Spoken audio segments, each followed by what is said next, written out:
We are now doing the rotational units, and the good news about rotational is there are no new major concepts here in terms of how we're going to approach solving problems. And what I'm going to show you right now is rotational kinematics, which is mathematically the exact same as kinematics. The only thing that's different are the variables. That's it. So here is one of our kinematic formulas.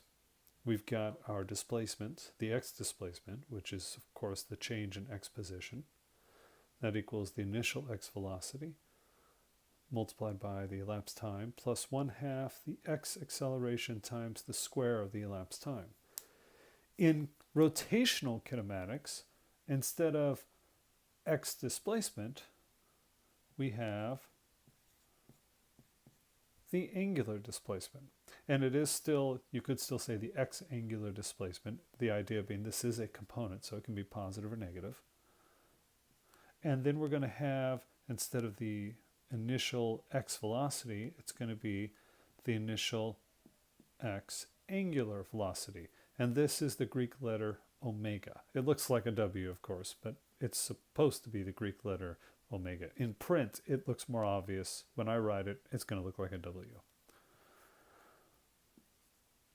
Still just elapsed time. And instead of x acceleration, we have the angular acceleration. Again, let me point out, these are all components, so they could be positive or negative. And then the square of the elapsed time. Now I'm only writing out one of the kinematic formulas. You can see the other ones in the homework. They're also on the formula sheet. And it's literally just that we're changing one variable for another. So when we're changing displacement to angular displacement, velocity to angular velocity, acceleration to angular acceleration. Here we're using the Greek letter alpha for angular acceleration. These are, as I was just saying, this is the same, exact same mathematically for both equations. These equations are the exact same mathematically. There's a conceptual difference because we're talking about rotation now. So here, we've got this little propeller Lego toy, and it can spin. And when I hit it, it speeds up. That's angular acceleration, and it also slows down. Now, one of the good things about rotational kinematics is we're only going to have one dimension. With regular kinematics, we had 2 dimensions. We're only going to have 1 dimension for rotational kinematics. So it can either spin, so this is clockwise or counterclockwise. That's it. And of course, which direction is positive is arbitrary. You can call clockwise positive or you can call counterclockwise positive. But of course, once you choose one direction positive, the exact opposite direction has to be negative. And if we're talking about how fast it's spinning, that's the angular velocity, or you might say the angular speed sometimes. The rate at which that's changing, that's the angular acceleration. If we go back to our basic definitions of velocity and acceleration, we would say, oh, well, the x velocity is if I'm talking about the average x velocity, I can write that formula down. Well, guess what? If we're talking about x angular velocity, again, this is the average, I'm replacing displacement with angular displacement. If we're talking about acceleration,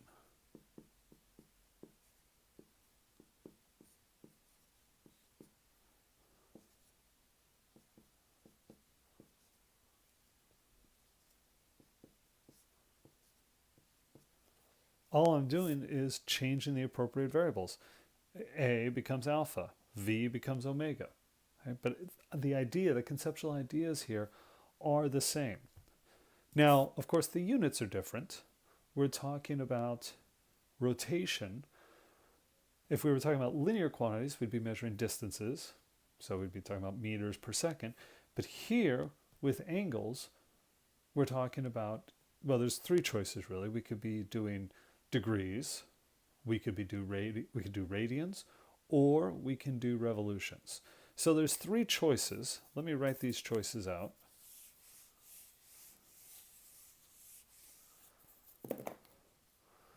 We've got, so theta needs to be measured in degrees, radians, or revolutions. And you use whichever one is appropriate for your situation. In this course, it's almost always going to be radians or revolutions. I don't think we ever do the velocity or the angle when we're talking about kinematics anyway in terms of degrees. Things to remember though. 1 revolution is 2 pi radians. And this is the abbreviation for revolutions. This is the abbreviation for radians. And of course, this also equals 360 degrees. In our rotational kinematic formulas, such as omega, let's see, this would be omega final x, initial x here. I'm just writing one of them down just as an example. In our rotational kinematics formulas, it doesn't matter what you use. You can use degrees, radians, or revolutions. It's just that every quantity has to use, you have to pick one, and all of them have to use that quantity. So for example, here, my angular velocities could be radians per second. Okay? So this could be radians per second. This would have to be radians per second as well. And this would be radians per square second. Okay? Or I could choose revolutions. This could be revolutions per second, revolutions per second, revolutions per square second. And if it makes sense, you don't have to use, you could change the units of time. It could be in terms of minutes. The point being, you have to be consistent. The only unit of, they all have to use the same unit of angles. So radians or revolutions or degrees. But again, we're not going to be using degrees for rotational kinematics. Or again, they have to use the same unit of time in all cases. So for rotational kinematics, we've got a lot of flexibility into what our units are. Now, there are relationships between the rotational quantities and the linear quantities, and I want to spend a little time talking about that. These relationships are, of course, listed in the content section of the homework, but I want to write them out and talk about them. They're pretty straightforward, and it all comes actually from the definition of an angle. If you're talking about what an angle is, you start with some kind of radial arm and you rotate it. And if you rotate it, that's the angle, and you're going to get a curve over here, and that's called the arc length. And it turns out you can relate these as, so strictly speaking, it's theta is proportional to S over R. But normally we measure, in this situation, mathematicians would measure theta in radians, and so they often write this just as theta equals S over R. So this is a true statement if your angle is in radians. That's a key idea for us, because from this, what you get is, let me rewrite it right here, R times theta equals S.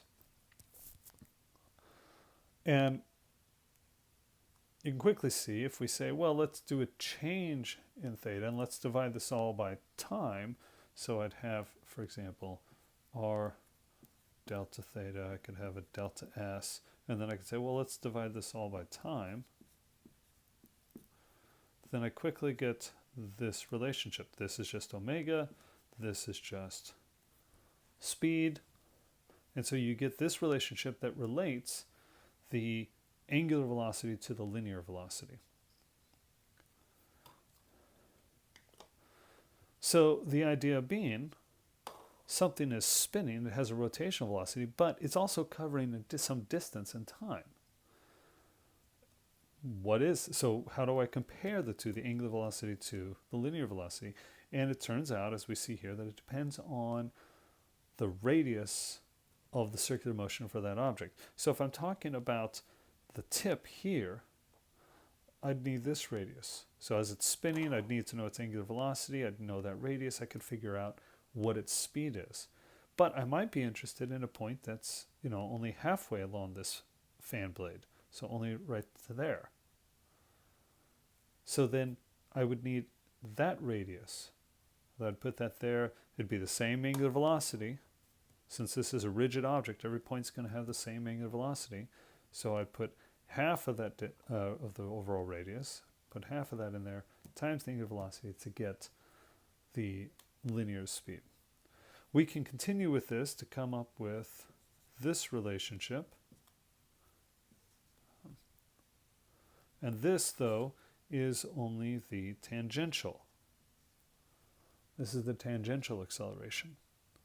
If we want the radial acceleration, we need to remember the formula for radial acceleration is v squared over r. Okay. V is r omega. So if we square that, we're going to get r squared omega squared over r. And what that ends up turning into is just r omega squared is the radial acceleration. So these give us relationships between our linear values and our rotational ones.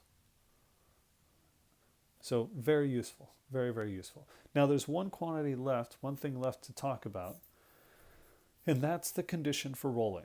So let me talk about that.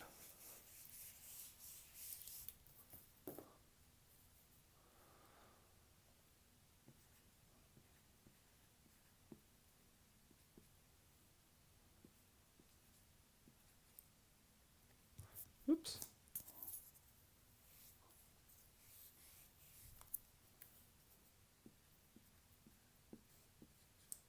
There we go. This is the condition for rolling, and it looks obviously very similar, virtually identical to this one. The only difference is the subscripts. So what is the difference here between them? It's a conceptual difference, and you need to make sure you're clear on this. This is saying that for an object that's rolling, the velocity of that object, so think a wheel, the velocity of that wheel is equal to the radius of the wheel times its angular velocity. Now, how is that different from this? Well, coming back to this is a general formula. And so this is something that's moving in a circle, but it's not necessarily the object itself. So that I'm finding the velocity of. So going back to where I was saying, I was saying, well, we can look at the tip of this blade, or we could look at a point right here. And that's the idea. With this formula, we could look at any point on this blade and multiply that point's radius times the angular velocity, and we'd get its linear speed. We'd figure out how fast it was actually moving. But of course, those points, those are just points on the blade. This isn't actually the condition for rolling. In fact, this thing isn't rolling. Okay. If something is rolling, this has to be a true statement, that the velocity of the object is going to equal the radius of the object times the angular velocity. That's the condition for rolling. It's a very important condition that we will be taking advantage of in the homework problems.